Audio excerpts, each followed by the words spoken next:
Welcome back to Pesos and Cents. Since napag-usapan na natin kung ano ang dapat ginagawa sa mga insurance policies, ngayon naman magbabahagi ako ng isang kaso kung ano ang nangyayari pag napapabayaan natin ang mga ito. Kaya ko din actually ginawa itong episode na to is to give people an understanding na minsan pag hindi natin iniingatan yung mga investments natin, nasasayang lang talaga yung mga ito. Lalo na sa insurance. Noong 2009, meron ako nakausap na isang pamilya. Yung isa kanilang kamag-anak na matandang dalaga, namatay na kasi. Matapos nilang linisin yung mga laman ng kwarto, doon lang nila nakita na meron pala itong lumang insurance policy. So, kinuha nila yung policy, dinala nila doon sa kumpanyang nag-issue. Kaso nga, nung pagdala doon, biglang sinabihan sila na hindi pala fully paid yung policy. Kulang daw ito ng less than 100 pesos. Dahil kulang ito ng ganong amount at hindi nabayaran yung 100 pesos na yun within the grace period, 90 days yata yun, paso na daw yung policy. Kumbaga, wala na siyang value. Isipin nyo, napabayaan kasi talaga. Nung una, hindi alam ng pamilya na may policy. Pangalawa, hindi sigurado kung bayad ba talaga o hindi. Kasi syempre, kung hindi bayad, bakit naman ibibigay yung value ng policy? Kaya dapat mag-iingat tayo. Isipin nyo, dahil lang sa 100 piso, nawala ang 250,000 pesos. So ayan, tingnan nyo, pulutan nyo ng aral yung nangyari sa ganyan. Nag-invest ka nga ng tama, nagbayad ka.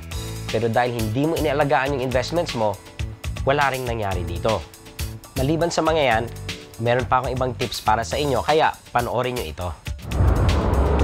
Narito naman ang ilang tips para sa ating mga policyholders upang makaiwas tayo sa sakit ng ulo pagdating ng araw na kailangan nating mag-claim ng insurance.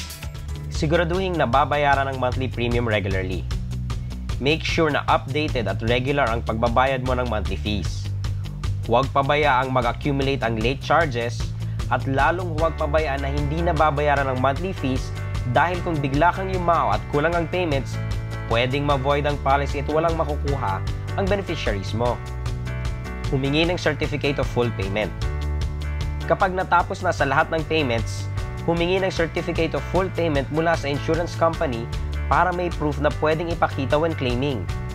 Kapag hindi pa tapos sa pagbayad, ugaliing itago ang lahat ng resibo dahil baka kailanganin ito. Maintain contact with the insurance company. At the very least, dapat in contact ka with your insurance agent dahil importanteng alam ng beneficiaries mo kung sino ang hahanapin kung may mangyari. Kung sakaling mag-retire o mawala ang current agent mo, siguraduhin alam mo kung sino ang pumalit sa kanya.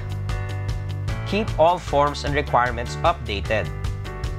Naalala ninyo yung envelope method na itinuro namin kanina? Ugaliing i-update ang mga forms at requirements dahil maaring magbago ang mga ito over time. Every 3 to 5 years, nagbabago ang mga claim forms ng mga insurance companies. Maaari mo ring baguhin ang mga beneficiaries mo kung halimbawa, nadagdagan na ang iyong anak o baka naman nagkaroon ka na ng second wife. Iba-iba ang requirements para sa mga ito, kaya siguraduhin alam mo ang mga ito para updated ang envelope mo. Susunod, makakasama natin ang chairman at founder ng citiseconline.com, si Mr. Edward Lee, kaya huwag kayong aalis, magbabalik pa ang Pesos and Cents. So talagang pag iniwan mo lang pera mo doon, mas lalong luwi ka kasi wala ka talagang napapala kung nandun lang.